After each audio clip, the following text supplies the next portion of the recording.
Akuntansi syariah. Akuntansi syariah adalah proses akuntansi atas transaksi yang sesuai dengan aturan yang telah ditetapkan oleh Allah Subhanahu wa Ta'ala. Tapi, tahu nggak sih bagaimana konsep dan sistem keuangan akuntansi syariah? Kalau belum tahu, yuk kita cari tahu. Setiap ilmu pengetahuan pasti memiliki konsep dasar. Lantas, apa saja sih konsep dasar dari akuntansi syariah? 1. Entitas bisnis. Entitas bisnis adalah setiap unit atau organisasi yang dapat dipandang atau diperlakukan sebagaimana layaknya individu menurut ketentuan hukum yang berlaku. Di Indonesia, bisnis syariah yang telah menyatakan dirinya sebagai entitas bisnis syariah adalah industri jasa keuangan dan perbankan. Dalam konsep entitas pada perbankan syariah yaitu penggunaan sistem profit dan loss sharing atau bagi hasil dan kerugian dalam sistem bisnisnya. 2. Kesinambungan. Rasulullah SAW bersabda, Allah menyayangi orang yang mencari nafkah yang baik dan menafkahkannya secara sederhana atau tidak berlebih-lebihan, serta menabung sisanya untuk persiapan pada hari ia membutuhkan dan pada hari fakirnya.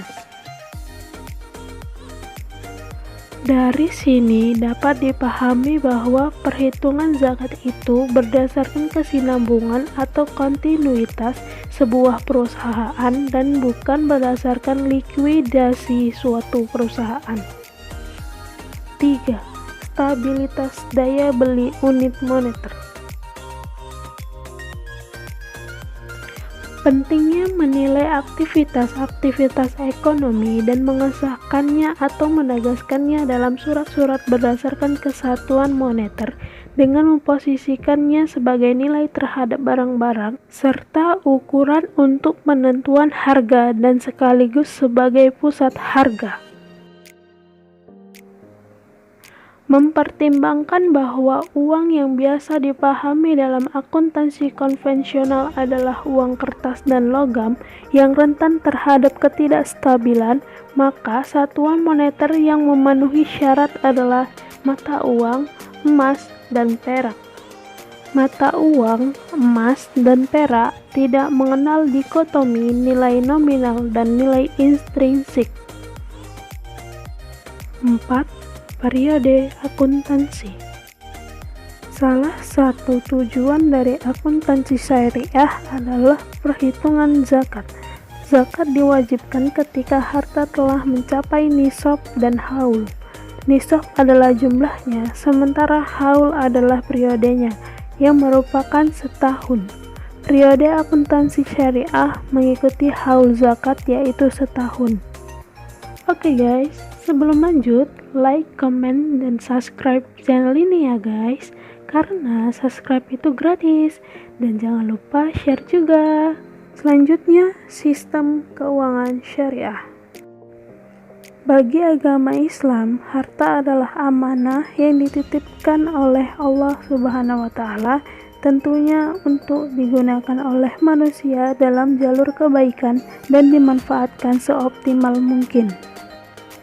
Sistem keuangan syariah disebut sebagai salah satu sistem yang digunakan dengan mengacu pada prinsip Islami dan juga dasar hukum Islam sebagai pedomannya. Sistem akuntansi syariah terkait dengan harta kekayaan, akad transaksi, serta transaksi yang diperbolehkan dan dilarang syariah. Konsep menjaga harta kekayaan. 1. Konsep kepemilikan. Menurut Islam, kepemilikan harta kekayaan pada manusia terbatas pada kepemilikan dan kemanfaatannya selama masih hidup di dunia dan bukan kepemilikan yang bersifat mutlak. 2. Perolehan harta.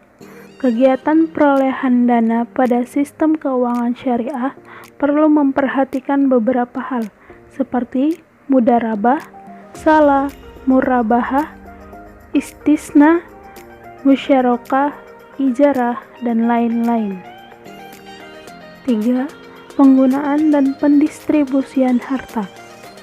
Kegiatan penggunaan dana harus jelas. Dianjurkan untuk menggunakan dana dengan tujuan yang jelas dan tidak dilarang oleh syariat Islam, seperti memenuhi kebutuhan hidup, melaksanakan kewajiban zakat, wakaf, infak, sedekah, dan lain-lain. 4. Akad atau kontrak atau transaksi. Akad adalah pertalian antara penyerahan atau ijab dan penerimaan atau qabul yang dibenarkan oleh syariah yang menimbulkan akibat hukum terhadap objeknya. Transaksi yang dilarang.